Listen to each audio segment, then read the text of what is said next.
Hallelujah. कि परमेश्वर कहता है कि जातिवाद जो है वो बहुत बड़ी समस्या है। अगर हम परमेश्वर में बढ़ रहे हैं, जातिवाद एक बहुत बड़ी चीज उभर कर आती है। ऐसा इसलिए क्योंकि जब हम मसीह में बढ़ते हैं, जब मसीह के प्रेम में हम बढ़ते हैं, तो भी कहीं ना कहीं हम अलग अलग जातियों से परमेश्वर ने हमें उठाया है। और परमेश्वर जब इस रीति से उठाता है तो लोगों के हृदय में वो बातें रह जाती हैं कि हम इस जाति से हैं। दूसरा, जब हम यीशु मसीह में आते हैं तो हम अपने आप को सर्वश्रेष्ठ ना समझें। हम भी किस स्थान से उठ कर आए हैं, हमें उस बात को समझना होगा और हमें सबसे प्रेम रखना होगा। और ऐसा क्यों कह रहा है परमेश्वर? क्योंकि कहीं ना कहीं कई लोगों के हृदय में ये बात आती है कि आज भी वो पुराने अपने जिस जाति से उठकर वे मसीह यीशु में आए हैं, उसके बाद वे भूल जाते हैं कि उनकी जाति सिर्फ यीशु मसीह है। उसके अलावा वे आज भी अपनी जातियों के अनुसार लोग चलते हैं। तो हमें ऐसी बातों से बचना है जो हमें जातिवाद की ओर लेकर जाती है। क्योंकि जब हम यीशु मसीह में आते हैं, जब हम यीशु मसीह में विश्वास में आते हैं, तो हमें मसीही कहलाते हैं। और जब हम मसीही कहलाते हैं, हमने वो अधिकार पाया कि हम मसीही कहलाएं, तो हालेलुया। परमेश्वर के उस अनुग्रह को हमें समझना होगा कि हम में कोई अंतर नहीं है। हालेलुया। और ये बातें कहाँ लिखी है कि हमें कोई अंतर नहीं है? गलातियों 3 का 28 पढ़ेंगे।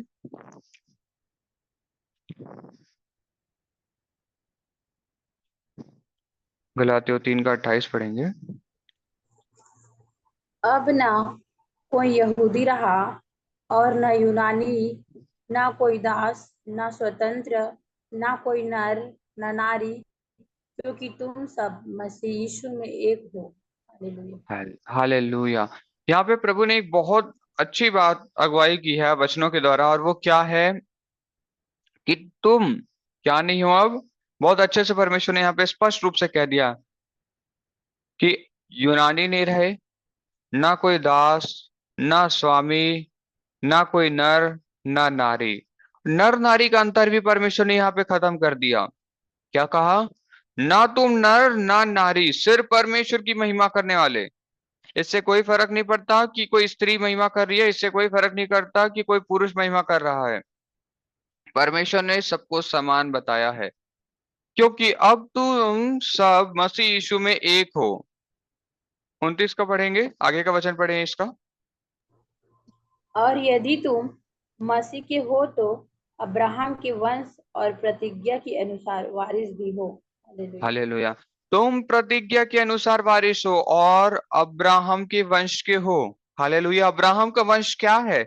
आप जानते हैं, आप उस जाति में पैदा नहीं हुए ऐसा आपको लगता होगा। आप विश्वास के द्वारा अब्राहम के वंश ठहरते हैं, क्योंकि अब्राहम क्या है? अब्राहम विश्वास का पिता है। हालेलुया। बाइबल हमें बताती है कि जब अब्राहम विश्वास का पिता है, और आप यीशु मसीह में कैसे आए? कोई आपको फॉर्म भरना पड़ा? कोई आपको और कोई चीजें करनी पड़ेगी? सिर्फ आपका विश्वास आपको यीशु मसीह में लेकर आता है। हाँ, संसार में आप सुसमाचार सुनाते हैं, जो उसके नाम पे विश्वास करेगा वो उद्धार पाएगा। परमेश्वर का वचन कहता है। हालेलुया। अब गलातियों का ही 3 का ही 6 पढ़ेंगे। अब्राहम ने तो परमेश्वर पर विश्वास किया और यह उसके लिए धार्मिकता गिनी गई। हालेलुया। हालेलुया। उसकी धार्मिकता विश्वास गिने गई। आगे बढ़े। अतः यह जान लो कि जो विश्वास करने वाले हैं वे ही अब्राहम की संतान हैं। हालेलुया। जो विश्वास करने वाले हैं वे ही अब्राहम की संतान हैं। विश्वास का पिता ठहराया गया है। हालेलुया। अब्राहम विश्वास का पिता है, और इस वजह से जो कोई विश्वास करता है वो कौन है? अब्राहम की संतान है। 9वां वचन पढ़ें। और पवित्र शास्त्र ने पहले ही से यह जानकर कि परमेश्वर अन्य जातियों को विश्वास से धर्मी ठहराएगा, पहले ही से अब्राहम को यह सुसमाचार सुना दिया कि तुम तुझ में सब जातियां आशीष पाएगी। हालेलुया। तुम तुझ में सब जातियां आशीष पाएंगे। ये कहाँ पे लिखा है? उत्पत्ति 12 के 3 में लिखा हुआ है, और उत्पत्ति 18 के 18 में इन बातों का जिक्र हमें मिलता है कि अब्राहम से परमेश्वर क्या कहता है कि तू सब जातियों का क्या बनेगा? आशीष का श्रोता बनेगा। सारी जातियां कहाँ से आशीष लेंगी? अब्राहम से आशीष लेंगे। 9वां वचन पढ़े। इसलिए जो विश्वास करने वाले हैं वे विश्वासी अब्राहम के साथ आशीष पाते हैं। हालेलुया। इसीलिए जो विश्वास करने वाले वे विश्वासी अब्राहम के साथ आशीष पाते हैं। आज लोगों के बीच में आशीष की एक बहुत बड़ी रुकावट का कारण परमेश्वर बताता है, और वो एक मुख्य बात है, और वो है जातिवाद। आज लोग मसीह में आने के बाद भी जाति को भूलते नहीं है। वे आज भी सोचते हैं कि ये तो छोटे जाति का है, ये बड़े जाति का है। जाति अगर मायने रखती है तुम्हारे लिए, तो आप विश्वास नहीं करते हैं। अगर तुम विश्वास करते, परमेश्वर का वचन इस प्रकार से कहता है, अगर तुम विश्वास करते तो तुम अब्राहम की वंश के होते। और अब्राहम की वंश क्या है? विश्वास करने वाली वंश। और जो कोई विश्वास करेगा उसके लिए वो क्या होगी? जैसे अब्राहम के लिए धार्मिकता ठहराई गई, वैसे ही उसका विश्वास, मतलब किसी भी व्यक्ति का विश्वास ही परमेश्वर में उसे धर्मी बनाता है। तो कहीं ना कहीं आपकी धार्मिकता पे बात आ जाती है। अगर आज अपनी जातिवाद की प्रथा को अगर आप नहीं छोड़ेंगे, या कोई व्यक्ति नहीं छोड़ता है, तो आपकी धार्मिकता पे बात आ जाती है। और ये बहुत बड़ी बात है, किसी की धार्मिकता पे बात आना। कोई धर्मी है कि नहीं, ये तय करता है कि आप स्वर्ग जाएंगे कि नहीं जाएंगे। और अगर परमेश्वर ने कह दिया कि ये तुम्हारी धार्मिकता के में गिनी जाती है, इसका मतलब परमेश्वर जब न्याय करेगा, तो तुमने जाति जाति करके लोगों को वो किया, जाति के अनुसार आका, तुमने सबको मसीह में एक नहीं देखा करके परमेश्वर उस समय न्याय के समय बोलेगा, मैंने तो व्यभिचार नहीं किया, मैंने तो कभी किसी के ऊपर कुदृष्टि नहीं डाली, मैंने तो कभी किसी के खिलाफ गलत शब्द नहीं बोले। आप इतना सब कुछ बोलेंगे, परंतु धार्मिकता में एक बात बोलना भूल जाएंगे आप वहां पर। इसीलिए परमेश्वर आज तुम्हें याद दिलाता है, आज मैं तुम्हें याद दिलाता हूं उन बातों को। परमेश्वर कहता है कि तुम एक मुख्य बात को मत भूलना, ये जातिवाद की बात को। हालेलुया। आइए यहूदियों की ओर से इन बातों को देखें, और यहूदी भी इस प्रकार की जातिवाद को हम देखते थे, यहूदियों के बीच में काम करता था। आपको एक स्त्री के बारे में याद होगा जो कुएं में पानी भरने आई थी। वो कौन सी स्त्री थी? यीशु मसीह जब उस राह से गुजर रहे थे, वो सामरी स्त्री थी। और सामरी स्त्री के विषय में क्या कहा गया बाइबल में, किस तरीके से बताया गया है कि यहूदी अपने आप को क्या समझते थे? सब जातियों में उत्तम समझते थे, और इसीलिए सामरिया के लोगों को लोग नीचा समझते थे। हालेलुया। नीचे नीचे जाति का समझते थे वे लोग, और उनसे वे दूर रहा करते थे। परंतु परमेश्वर का प्रेम देखिए, वहां पर यीशु मसीह उसी के बीच में काम कर रहा है। और ये कहां पर लिखा है? सामरी स्त्री का जिक्र हमें कौन से वचनों में मिलता है? आइए वचन खोल के देखेंगे। शबा रखो तेरा शलबरे शने का तेरा यूहन्ना 4 का 4 पढ़ेंगे।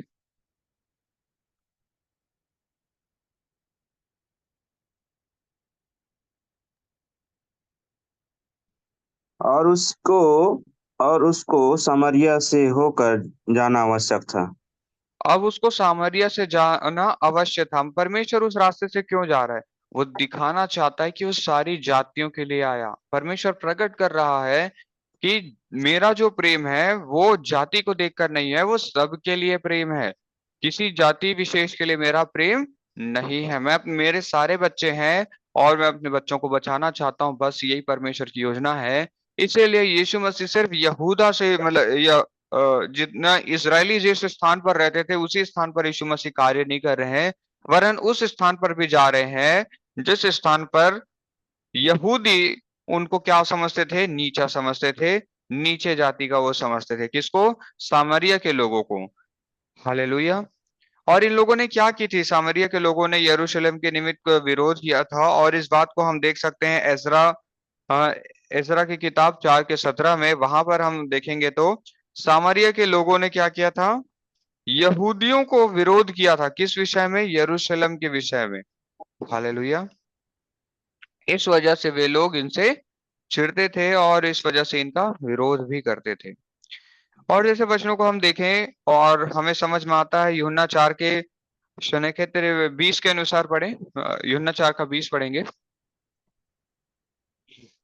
यीशु ने उससे कहा, हे नारी, मेरी बात की प्रतीति कर कि वह समय आता है कि तुम ना तो इस पहाड़ पर पिता का भजन करोगे और ना यरूशलेम में। हालेलुया। शरबेरे पे एक समय आता है जब तुम कहां पर? इस पहाड़ पर, ना यरूशलेम में तुम परमेश्वर का क्या करोगे?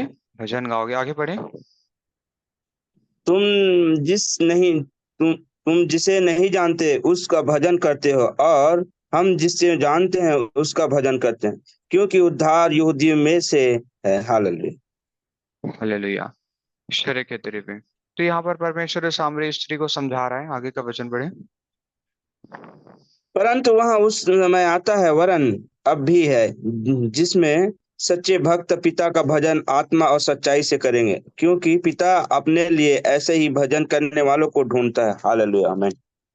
हालेलुया। अब मैं एक एक करके वचन को क्यों पढ़ा रहा हूँ, क्योंकि अब समझिए परमेश्वर ने सामरी स्त्री से जो बात कर रहा है वो आप समझ रहे होंगे, वो उससे बात कर रहा है। परमेश्वर आपसे बातें करने आया है आज। और आज परमेश्वर कहता है कि परमेश्वर किसे ढूंढ रहा है? सच्चे आराधकों को ढूंढ रहा है परमेश्वर, जिसमें सच्चे भक्त पिता परमेश्वर की आराधना करेंगे। हालेलुया। वैसे लोगों को परमेश्वर ढूंढ रहा है। और आखिरी जो अभी वचन हमने पढ़ा उसमें साफ साफ परमेश्वर ने कह दिया कि वे सच्चे आराधकों को ढूंढ रहा है। और इसीलिए वो सामरिया में गया और सामरिया में जाके उस स्त्री से बातें कर रहा है। हालेलुया। उस सामरी स्त्री से कहता है मैं तुझे ऐसा जल दूंगा जिसे पीने के बाद तू कभी प्यासी ना होगी। हालेलुया। उसे समझ में आती है वो बातें, वो समझ पाती है। जब परमेश्वर का भेद उसके हृदय में पहुंचता है तो बहुत अद्भुत रीति से उसके जीवन में चीजें काम करती है। हालेलुया। और आज हम उन्हीं जातिवाद की समस्याओं से गुजरते हैं। आज एक कलेशिया को कभी भी ये नहीं सोचना चाहिए कि ये व्यक्ति इस जाति का, ये व्यक्ति उस जाति का है। जातिवाद बहुत बड़ी समस्या हो जाती है, क्योंकि ये आपकी धार्मिकता पे बात आ जाती है। अगर आपने जातिवाद को अपने जीवन में बनाए रखा तो आपके लिए धार्मिकता में बहुत बड़ी चोट होगी, क्योंकि आप धर्मी नहीं गिने जाओगे, क्योंकि तुमने भेदभाव किया। और परमेश्वर ने भेदभाव नहीं किया, क्योंकि तुमने भेदभाव किया।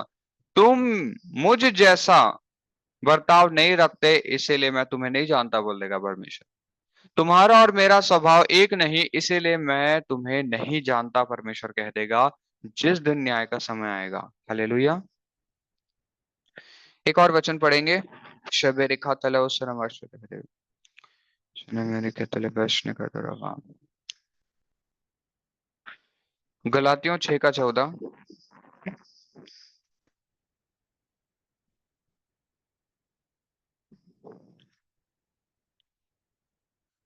6 का 14 पर ऐसा पढ़ेंगे। ना हो कि हालेलुया।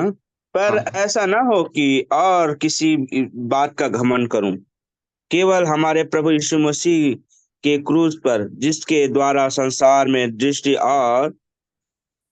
और मैंने संसार में दृष्टि क्रूस पर चढ़ाया गया हूँ। हालेलुया। हालेलुया। हमें किस बात पर घमंड करना है? हमें किस बात पर घमंड करना है, परमेश्वर स्पष्ट रूप से कहता है। और इन सभी बातों को जब हम समझते हैं परमेश्वर में, तो हमें किसी भी बात का घमंड नहीं करना है। साफ साफ शब्दों में आज परमेश्वर आपसे कह देता है। परमेश्वर जो बातों को कह रहा है वो सिर्फ यीशु मसीह में हमें विश्वास करना है। हमें इसी बात का घमंड होना चाहिए कि हमें यीशु मसीह मिले, हम यीशु मसीह में विश्वास करते हैं। यही आपके लिए घमंड की बात होनी चाहिए कि देखो मैं तो बचाया गया हूँ। इससे बढ़कर आप दुनिया को और क्या बता सकते हैं? हालेलुया। तो अपने जीवन में इस बड़ी धार्मिकता को चोट पहुंचाने वाली बात से, जो आपको धर्मी ठहरा सकती है, ऐसी बातों से सावधान, धर्मी और अधर्मी दोनों ठहरा सकती है। इस बात से हमें सावधान रहने की जरूरत है।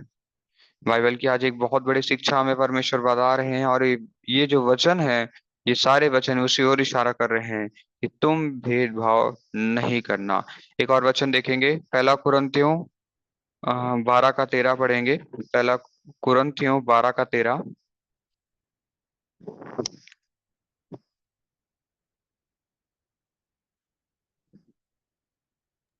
क्योंकि हम सब ने, क्या यहूदी हो, क्या यूनानी, क्या दास, क्या स्वतंत्र, एक ही आत्मा के द्वारा और एक ही देह होने के लिए बपतिस्मा लिया है, और हम सबको एक ही आत्मा पिलाया गया। हालेलुया।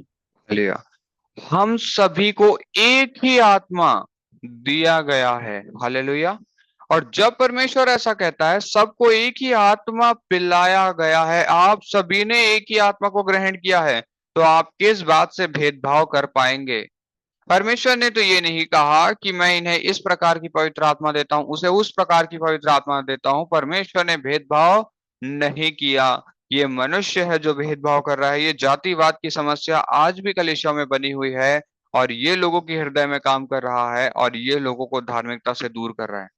शैतान इतना चालाक है कि इतनी चालाकी से, इतनी सफाई से वो वचनों को जानता है, वो भी वचनों को परमेश्वर के जानता है कि कैसे लोगों को उसके खिलाफ इस्तेमाल करूं। और इसका सबसे बड़ा सबूत क्या है कि यीशु मसीह जब बपतिस्मा लिए और जब जंगल में गए, वे उपवास में थे, उन्होंने जब भोजन नहीं किया था, जब वे जंगल से बाहर आए अपने उपवास प्रार्थना के बाद, तो फिर क्या हुआ? शैतान ने उन्हें वचनों से बोलना चालू किया। क्या बोला कि अगर तू परमेश्वर का पुत्र है तो रोटी से कहेगा तो ये, मतलब पत्थर से कहेगा तो ये रोटी बन जाए, करके कह करके तू परमेश्वर का पुत्र है करके वो वचन इस्तेमाल कर रहा है। उसे भी पता है वो सारी चीजें आपके विरोध में वो बातें इस्तेमाल करता है। हालेलुया। वो जानता है कि एक विश्वासी को कैसे भटकाना है और उसमें से एक भटकाव आज परमेश्वर प्रकट करता है और वो युक्ति है जातिवाद। हम सभी को एक ही आत्मा पिलाया गया तो हम में भेदभाव कैसा? हालेलुया। आज सवाल पूछता है परमेश्वर, आज आप अपने हृदय में हाथ रखिए और पूछ कर देखिए खुद से कि मैं किस जाति का हूं। अगर आपको उत्तर नहीं मिलता तो आप स्वर्ग में नहीं जा सकते। अगर आपका दिल गवाही देता है, आपका हृदय उत्तर देता है कि मैं मसीह में हूं, तो ही आप स्वर्ग जा सकते हैं। हालेलुया। क्योंकि ये आपकी धार्मिकता में गिनी जाती है। 27 वचन पढ़े।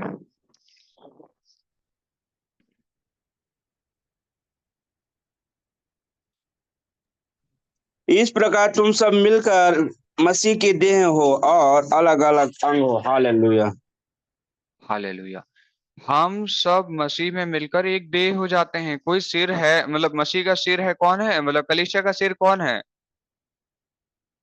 यीशु मसीह हैं। और जितने भी अंग हैं, हाथ, पैर, कान, आंखें, मुंह, नाक, ये सब कौन है? हम सभी हैं। एक कलीसिया मिल जुड़कर बनती है। हम सभी एक दूसरे से जुड़े हुए हैं, तभी ये जुड़कर पूरी कलीसिया बनी है। एक व्यक्ति जब पूरे उसके शरीर को जब आप देखते हैं, तो एक इंसान जब आपके मन आंख को बंद कर लीजिए, जब आपको मैं बोलता हूँ कि जब मैं कोई चीज का नाम लूंगा आप उसके बारे में सोचिए, और जैसे मैं आपको किसी जानवर का नाम लेता हूं तो आपके मन में उसका चित्र बन जाता है। मैंने कहा भालू, तो आपके मन में वो भालू जो है वो कैसा दिखता है करके आप में चित्र बनता है। और जैसे ही मैं मनुष्य कहता हूँ उसमें आप चित्र में देखते हैं, अपनी आंखों के दर्शन में देखते हैं कि एक मनुष्य के दो हाथ है, सिर है, छाती है, उसके बाद फिर पैर हैं उसके दो, और उसके कमर है। इस तरीके से आप पूरी तरीके से आप जो चीजों को देखते हैं, वैसा ही परमेश्वर में हम सभी हैं। कोई हाथ है तो कोई पैर है, कोई कान है, कोई नाक है। तो हम जब एक ही अंग के हैं, और सोचिए आपका हाथ दूसरे हाथ को विरोध करने लगे या आपकी पैर दूसरे हाथ को विरोध करने लगे तो क्या होगा?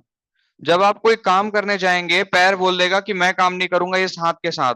जब ये हाथ काम करेगा, जिस काम को हाथ हाथ लगाएगा, उस काम में मैं चलूंगा फिरूंगा नहीं। फिर एक व्यक्ति को एक जगह से कोई सामान उठाकर दूसरे जगह ले जाना है तो वो कैसे करेगा? पैर तो चलने को राजी ही नहीं है। मैं तब चलूंगा जब वो उस बात को हाथ नहीं लगाएगा। हालेलुया। फिर तो ये बड़ा अचंभा सा काम हो जाएगा। पैर चलने को ही नहीं है तो फिर काम कैसे होगा? इसी प्रकार से एक व्यक्ति के विषय में क्या है, फिर ये क्या, किस ओर इशारा कर रहा है?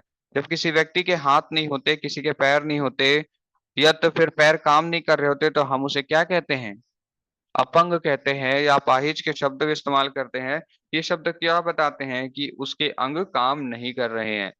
तो आज मसीह में अपंग होकर आप नहीं प्रवेश कर पाएंगे। आपकी धार्मिकता पे अपंगता आ गई तो आप स्वर्ग के राज्य से वंचित रह जाएंगे।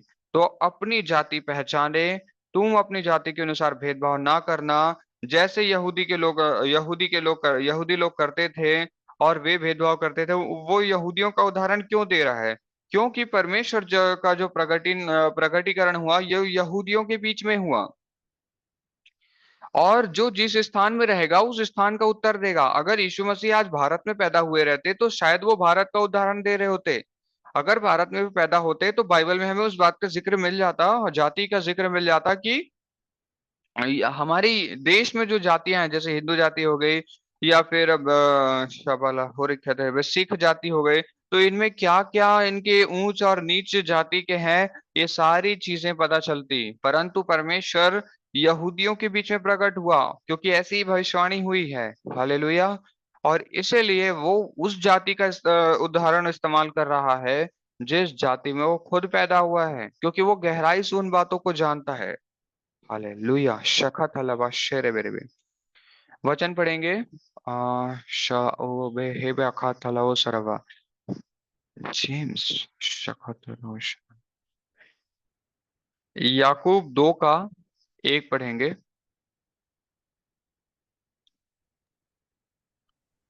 ए मेरे भाइयों, हमारे महायुक्त प्रभु यीशु मसीह का विश्वास तुम में पक्षपात के साथ ना हो।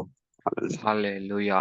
हालेलुया। परमेश्वर कहता है, वचन लिखते जाओ। वचन बहुत अद्भुत रीति से किसी को जवाब देना है। कोई कोई आपको जाति पूछता है, कोई भी आपको जाति के लिए अगुवाई करता है, तो आप क्या बोले? मैं मसीह हूँ। आपके लिए आपकी जाति मसीह है।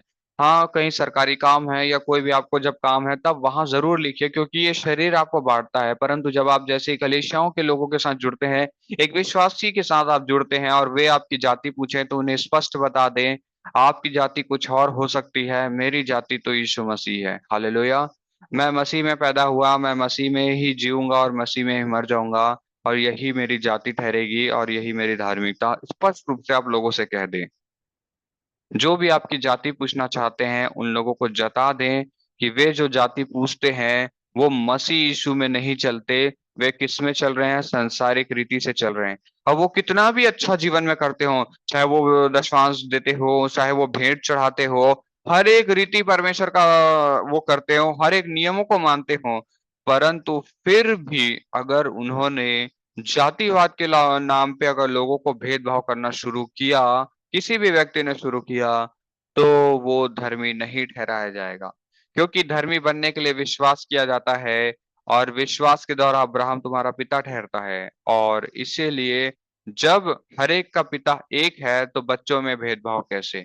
क्या आप अपने एक बच्चे को कम आंकते हो एक दूसरे बच्चे से? आपके 2 बच्चे हैं तो एक बच्चे को कम थोड़ी ना आंकोगे। ऐसा तो कभी नहीं होता। कोई माँ बाप ऐसे बच्चों के लिए नहीं करता। दोनों के लिए समान रीति से मेहनत करता है एक माता पिता, और दोनों ही समान रीति से अपने बच्चों को पालते हैं। और जब ऐसा है, तो फिर तुम जो परमेश्वर के बेटी और बेटे हो, उनमें भेदभाव ना करो। आज परमेश्वर कहता है। दूसरा वचन पढ़ें। क्यों हमें पक्षपात नहीं करना चाहिए, परमेश्वर समझाएगा। दूसरा वचन पढ़ें।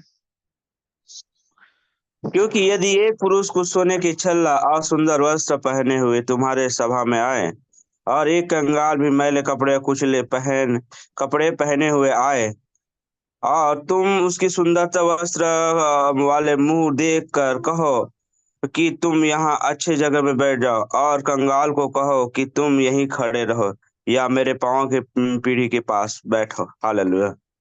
हालेलुया। तो यहाँ पर एक और भेदभाव परमेश्वर प्रकट करता है कि लोग उस किसी के पैसों से आंकते हैं। किसी के पास पैसे ज्यादा हैं तो वो आदमी अच्छा ही होगा, जरूरी नहीं है। और पैसे के अनुसार किसी को आंकना बंद करना होगा, चाहे वो कोई गरीब क्यों ना हो, चाहे वो किसी के पास पैसों की कमी क्यों ना हो। परमेश्वर ने सबके जीवन के विषय में अलग अलग बातों को रखा है, और इसीलिए हम सबको समान जाने। क्योंकि जब परमेश्वर में यीशु का लहू का मतलब यीशु का जो कलवरी क्रूस पर बलिदान हुआ, और यीशु मसीह ने जो लहू बहाया, वो उसने अमीर या गरीब देखकर नहीं बहाया, उसने सबके लिए प्रेम से बहाया। और जब हम प्रेम से एक दूसरे को आंकेंगे, तो हम पाएंगे हमें कोई भेद नहीं। क्योंकि यीशु मसीह किसी व्यक्ति के लिए अलग से नहीं आया, कि धनवान व्यक्तियों के लिए अलग से नहीं आया, कि किसी गरीब के लिए व्यक्ति के लिए अलग से आया। सब के लिए एक बराबर, एक समान। आगे का वचन पढ़ें। तो क्या तुमने आपस में भेदभाव न किया और कुविचार से न्याय करने वाले न ठहरे? हालेलुया। हालेलुया। तुम क्या कुविचार से न्याय करने वाले नहीं ठहरे? आज परमेश्वर आपसे पूछता है, अगर तुम कुविचार से न्याय करने वाले ठहरोगे, तो परमेश्वर क्या कुविचार से न्याय करता है? तो अगर ऐसा है कि आप अगर कोई भी व्यक्ति आप में से अगर कोई कुविचार के साथ किसी का न्याय करता है, तो वो परमेश्वर के समान न्याय नहीं कर रहा है। और कल हमने जब प्रकाशित वाक्य का अध्ययन किया, तो उसमें हम क्या देखते हैं कि परमेश्वर बोलता है कि तुम मेरे जैसे हो, कि तुम उनका विरोध करते हो। और जब परमेश्वर इस प्रकार से कहता है तो वो आनंदित होता है कि आप उसके जैसे हैं। और जब आप परमेश्वर के जैसे नहीं हैं तो आप परमेश्वर के विरोधी हैं। हालेलुया।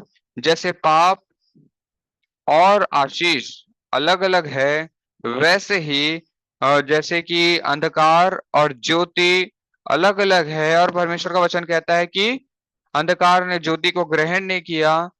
तो इसी प्रकार से आप जो ये इस तरीके से अगर न्याय करेंगे लोगों का, तो आप भी परमेश्वर के जैसे नहीं ठहरेंगे। परमेश्वर हर एक का न्याय खराई से करता है और सच्चाई से करता है। परमेश्वर ने किसी के साथ भेदभाव नहीं किया। हालेलुया। इसका सबसे बड़ा उदाहरण मैंने बताया था कि अदन वाटिका में परमेश्वर ने जो शैतान को है वो श्राप दिया, परंतु वो जो श्राप दिया उसमें भी भेदभाव नहीं था। परमेश्वर ने सही रीति से न्याय किया। जो जैसा कर्म करेगा, जिस गड्ढे को वो खोदेगा उसमें आप ही गिर जाएगा। और इसका सबसे बड़ा उदाहरण शैतान है। जब शैतान ने हवा को भटकाया और हवा को क्या बोला, हवा को बोला कि तू ये फल को खा ले। उस फल को खाने के कारण उनके जीवन में श्राप आया। और इसीलिए शैतान को क्या कहा या फिर परमेश्वर ने कि तू सब जीवों में श्रापित गिना जाएगा, क्योंकि उसने श्राप को उनके जीवन में लाया। इसीलिए परमेश्वर ने उसके जीवन में भी उस गड्ढे को, जिस गड्ढे को क्या उसने खोदा, क्या गड्ढा खोदा, उसने श्राप के गड्ढे को खोदा। और इसीलिए उस गड्ढे में वो शैतान आप ही गिरा कि वो श्रापित गिना गया। हालेलुया। तो परमेश्वर हर एक का न्याय कर रहा है। यहां तक कि देख रहे हैं शैतान जो विरोधी है परमेश्वर का, उसका भी न्याय खराई से कर रहा है। तो आप अपने ही लोगों का ऐसा कार्य क्यों करते हो? जब दुश्मनों का न्याय परमेश्वर खराई से करता है तो तुम अपने लोगों का न्याय खराई से क्यों नहीं करते? आज एक सवाल आपके हृदय में परमेश्वर देना चाहता है। आगे का वचन पढ़े। हे मेरे प्रिय भाइयों सुनो, क्या परमेश्वर ने इस जगत के कंगालों को नहीं चुना कि विश्वास में धनी और राज्य के अधिकारी हो, जिसकी प्रतिज्ञा उसने उनसे की है जो उससे प्रेम रखता है। हालेलुया। हालेलुया। जो कोई परमेश्वर से प्रेम रखता है, परमेश्वर की प्रतिज्ञा उनके जीवन में काम करती है।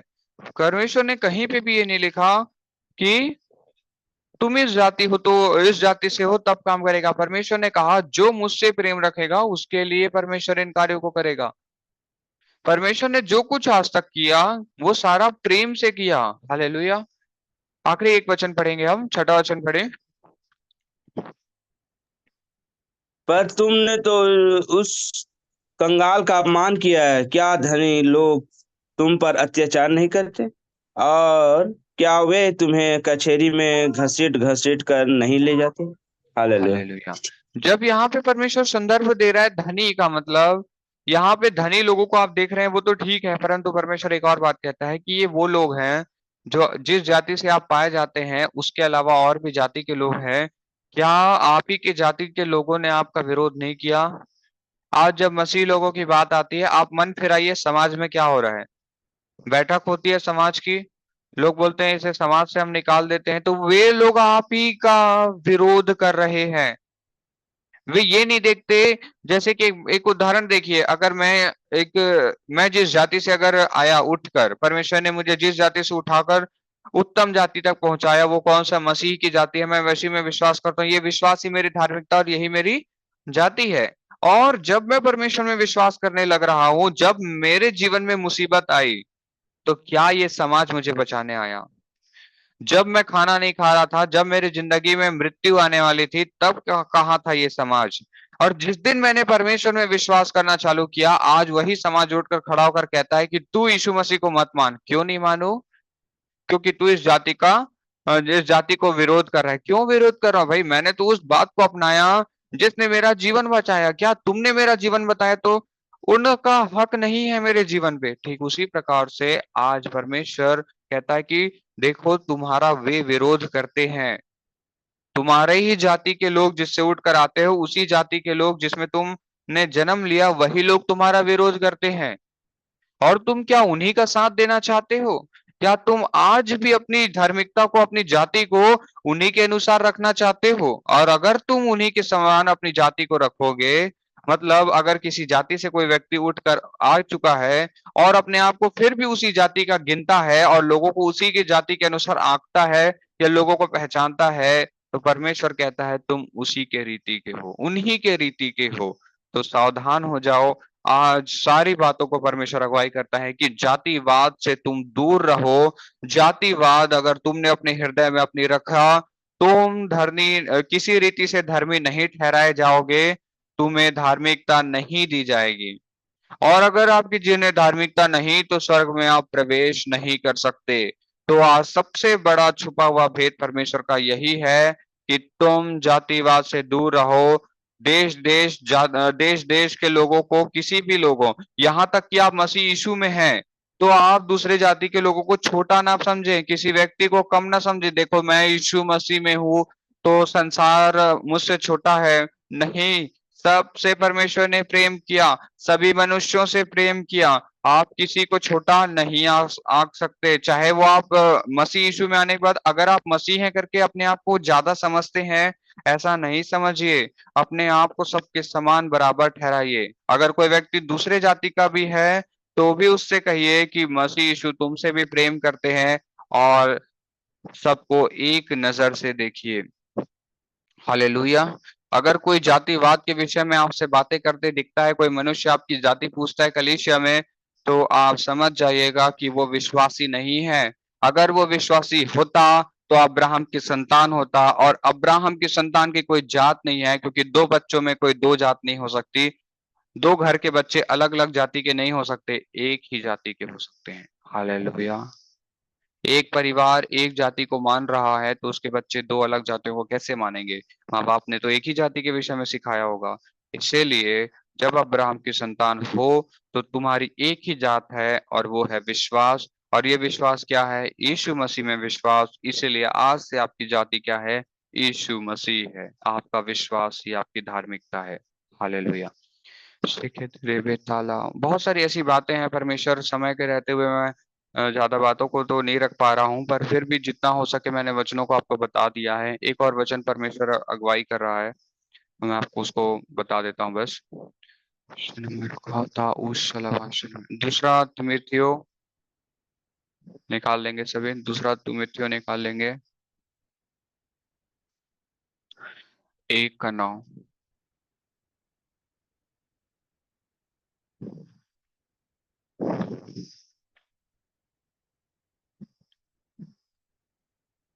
जिसने हमारा उद्धार किया है और पवित्र बुलाहट से बुलाया है, और यह कामों के अनुसार नहीं, पर अपनी मनसा और अनुग्रह के अनुसार, जो मसीह यीशु में सनातन में हम पर हुआ है। हालेलुया।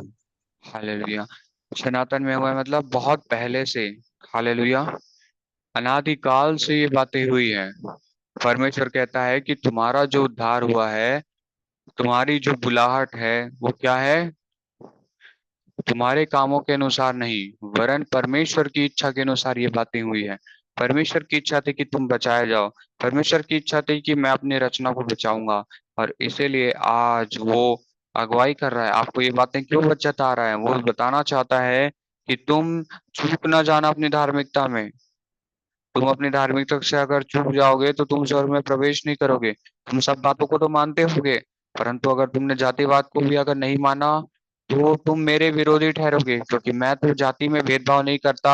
और अगर तुम ऐसा करते हो तो तुम मेरे रीति के नहीं हो, और इसीलिए मैं तुम्हें नहीं जानता बोल देगा।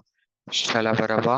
हालेलुया। शेखे तेरे एक और शायद एक है तो उशला बद्रियो सलामा सुने कतरो वर्ष न कर भी तो कुछ एक वचन पढ़ेंगे।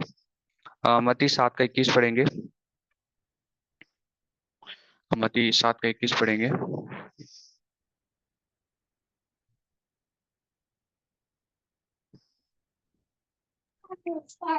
जो मुझसे है हे प्रभु कहते हैं, उनमें से हर एक स्वर्ग के राज्य में प्रवेश न करेगा, परंतु वही जो मेरे स्वर्गीय पिता की इच्छा पर चलता है। हालेलुया। हर एक प्रभु प्रभु कहने वाला स्वर्ग में प्रवेश नहीं करेगा, सिर्फ वही जो मेरे स्वर्गीय पिता की इच्छा पर चलता है। अब आपको फैसला करना है कि आप सिर्फ प्रभु प्रभु चिल्लाएंगे कि आप स्वर्ग की परमेश्वर की बातों को मानकर उसकी इच्छा पर चलेंगे। हालेलुया। शने के तरफ 22 और 23 पढ़ेंगे। जो बातें मैं कह रहा कि परमेश्वर नहीं जानता हूं, मैं तुम्हें कह देगा, उस बात को यहाँ पे लिखा हुआ है। 22 और 23 पढ़ेंगे।